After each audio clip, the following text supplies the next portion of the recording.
ஆபிராமுடைய மனைவியாகிய சாராய்க்கு பிள்ளை இல்லாதிருந்தது. எகிப்து தேசத்தாளாகிய ஆகார் என்னும் பேர் கொண்ட ஒரு அடிமை பெண் அவளுக்கு இருந்தாள். சாராய் ஆபிராமை நோக்கி, நான் பிள்ளை பெறாதபடிக்கு கர்த்தர் என் கர்ப்பத்தை அடைத்திருக்கிறார்.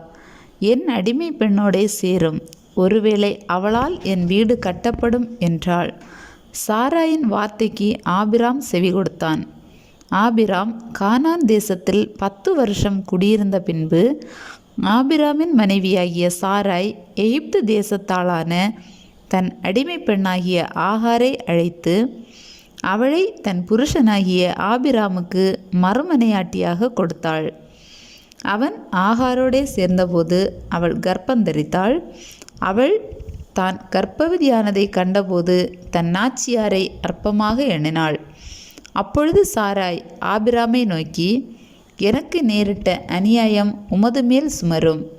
என் அடிமை பெண்ணை உம்முடைய மடியிலே கொடுத்தேன்.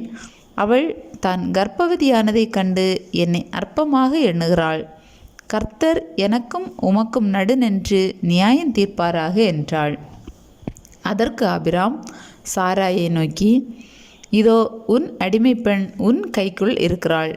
உன் பார்வைக்கு நலமானபடி அவளுக்கு செய் என்றார். அதற்கு ஆபிராம் சாராயை நோக்கி, இதோ உன் அடிமை பெண் உன் கைக்குள் இருக்கிறாள். உன் பார்வைக்கு நலமானபடி அவளுக்கு செய் என்றான். அப்பொழுது சாராய் அவளை கடினமாய் நடத்தினபடியால் அவள் அவளை விட்டு ஓடிப்போனாள்.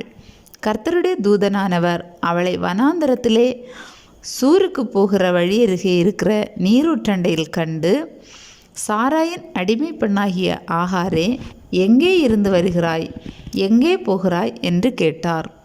அவள், நான் என் நாச்சியாராகிய சாராயை விட்டு ஓடிப்போகிறேன் என்றாள். அப்பொழுது கர்த்தருடைய தூதனானவர், நீ உன் நாச்சியாரண்டைக்கு திரும்பி போய் அவள் கையின் கீழ் அடங்கியிரு என்றார். பின்னும் கர்த்தருடைய தூதனானவர் அவளை நோக்கி, உன் சந்ததியை மிகவும் பெருக பண்ணுவேன், அது பெருகி எண்ணி முடியாததாயிருக்கும் என்றார். பின்னும் கர்த்தருடைய தூதனானவர் அவளை நோக்கி, நீ கர்ப்பவதியாயிருக்கிறாய், ஒரு குமாரனை பெறுவாய். கர்த்தர் உன் அங்கலாய்ப்பை கேட்டபடியினால் அவனுக்கு இஸ்மவேல் என்று பெயரிடுவாயாக.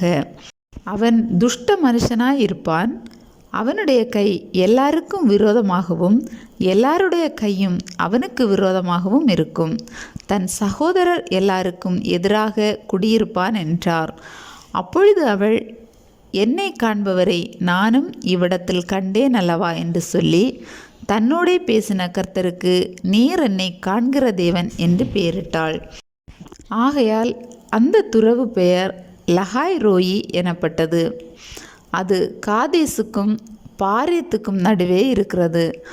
ஆகார் ஆபிராமுக்கு ஒரு குமாரனை பெற்றாள்.